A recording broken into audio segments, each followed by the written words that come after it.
मैं जानता हूं मुझे क्या चाहिए, कि मुझे किस तरह का देवता बनना चाहिए। तुम्हारे लिए, हम सबके लिए।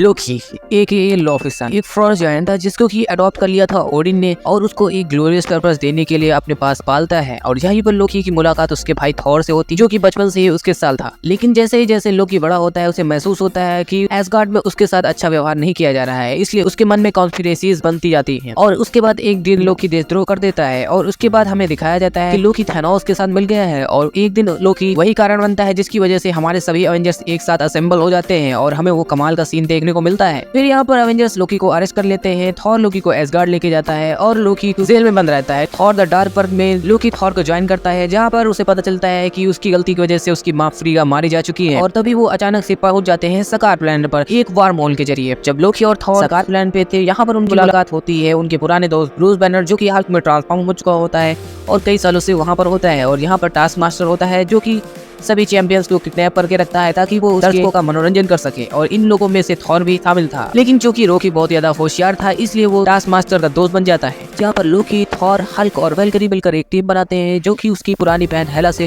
फाइट कर जाते हैं। अब चूंकि हेला बहुत ज्यादा पावरफुल होती है इसलिए वो उसे मार नहीं पा रहे होते हैं। और यहाँ पर ओडिन की भी मौत हो चुकी होती है। तो यहाँ पर लोगों को पता चलता है कि यार ओडिन तो बहुत ही अच्छा पिता था। उसके बाद वो थॉर रैग्नारॉक को होने देते हैं जिसकी वजह से उनका प्लेनेट एसगार्ड डिस्ट्रॉय हो जाता है। उसके बाद लोकी और थॉर पृथ्वी की ओर लौटते हैं, सोचते हैं कि हम पृथ्वी पर जाकर एक नया घर बसाएंगे। और एवेंजर्स इन्फिनिटी वॉर में वो लोग अर्थ पर लौट ही रहे होते हैं। तभी उनके शिप पर थैनोस के शिप द्वारा अटैक कर दिया जाता है और यहाँ पर इन्फिनिटी स्टोन के पाने के चक्कर में थैनोस उस शिप के कई सारे लोगों को मार डालता है जो शिप से बचते हुए पृथ्वी पर पहुंच जाते हैं। जबकि थॉर, लोकी और हल्क जैसे कई सारे लोग वहीं पर फंस जाते हैं जहां पर लोकी अपनी पूरी बहादुरी के साथ थैनोस से फाइट करता है। लेकिन आखिरकार वो उसकी पावर के आगे हार मान लेता है और ट्रेजरेक्ट थैनोस को मिल जाता है। लेकिन थैनोस लोकी को नहीं छोड़ता है और उसको वहां पर मार के छोड़ देता है जहाँ पर थॉर बिल्कुल ही अकेला हो जाता है। और उसके बाद वो शिप डिस्ट्रॉय हो जाती है जिसके बाद थॉर बहुत ही अकेला और ब्रह्मांड में पड़ा रहता है। उसके बाद उसकी मुलाकात गार्डियन से होती है जिसके बाद वो सभी लोग स्टॉर्म ब्रेकर बना के पृथ्वी पर रिटर्न करते हैं और थॉर थैनोस को मार डालता है। लेकिन क्योंकि वो स्नैप कर चुका था इसलिए आधी पॉपुलेशन गायब हो चुकी होती है। अब इसी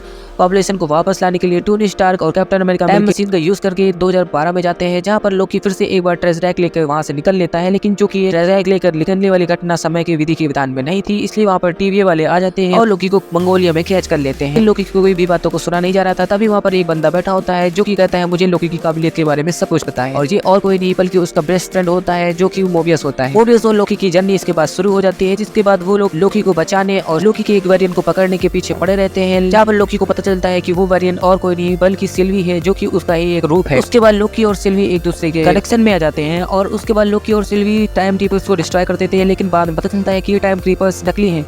तभी रवोना लोकी को प्रूव कर देती है जिसके बाद लोकी वॉइड में पहुंच जाता है और उसके बाद वहां पर उनके वेरिएंट से मिलता है। सिल्वी भी खुद को प्रूव करके लोकी के पास पहुंच जाती है वॉइड में जहां पर वो लोग मिलकर एलायंस को कंट्रोल करते हैं। और उसके बाद पहुंच जाते हैं समय के अंत में जहां पर उनकी मुलाकात ही ह्यूमन से होती है जो कि बताता है कि अभी तक जितने भी स्टेप्स उन्होंने पार किए हैं वो सभी उन्हीं की बदौलत है और भविष्य में जो भी होने वाला है वो सब उसे पता है। तो यहाँ पर लोकी कहता है कि मैं तुम्हें नहीं छोड़ूंगा क्योंकि तुमने बहुत सारे लोगों को परेशान किया है। तो वो कहता है कि तुम मुझे मार सकते हो लेकिन मेरे मल्टीवर्स में जो विलेंस फैले हुए हैं यानी कि कैंग द कॉन्करर और भी जितने भी रावातुर टाइप के लोग हैं वो सभी तुम्हारे यूनिवर्स में एंटर करेंगे और तुम्हारे यूनिवर्स को तबाह कर देंगे। तो यहाँ पर लोकी को थोड़ा बहुत समझ में आ रहा होता है लेकिन सिल्वी को ये बातें समझ में नहीं आती है और वो ह्यूमंस को मार देती है। मल्टीवर्स में तहलका बन जाता है और लोकी को फिर से टीवी में फेंक देती है। और उसके बाद लोकी का सीजन 2 आता है जहाँ पर हमें दिखाया जाता है कि लोकी टीवी में पहुंच चुका है लेकिन वो अब टाइम में पीछे जा चुका है यानी कि टीवी में भी टाइम चलने लगा है। उसके बाद लोकी के सामने एक और समस्या आती है, टाइम स्लिपिंग करने लगता है जिसकी वजह से वो कहीं पर भी किसी भी वजह से पहुंच जाता है। फिर मोबियस लोकी को ओवी के पास लेके जाता है जो कि उसकी टाइम स्लिपिंग को ठीक करने के लिए कहता है तो मैं टेम्पोरल रूम के अंदर जाना होगा। लोकी और मोबियस को पता चलता है कि आखिर टेम्पोरल रूम क्या बला है। एक्चुअली टेम्पोरल रूम एक ऐसी चीज है जो किसी भी टाइमलाइंस को फिजिकली एक धागे के रूप में पिरो कर रखे हुए है और वो समय रेखा को बचा के रखे हुई है। और उसके बाद लोकी और मोबियस अपने काम में लग जाते हैं जिसके बाद लोकी की टाइम स्लिपिंग बहुत ही मुश्किल से ठीक तो हो जाती है। लेकिन उसके बाद वहाँ के ब्लास्ट डोर्स बंद हो जाते हैं। अब चूंकि मल्टीवर्स में बहुत ज्यादा हलचल हो रही थी इसीलिए समय रेखाएं इन्फिनाइट रेट्स बढ़ती जा रही होती है जिसकी वजह से टेम्पोरल रूम तबाह होने वाला होता है। यहाँ पर उसको रोकने का बस एक ही तरीका होता है कि उसे ही ह्यूमंस का ऑरा चाहिए होता है। अब ये ह्यूमंस का ऑरा उसको विक्टर टाइमली के पास मिलता है जो कि विक्टर टाइमली ह्यूमंस का एक वेरिएंट होता है जो कि पास्ट टाइम रहता है।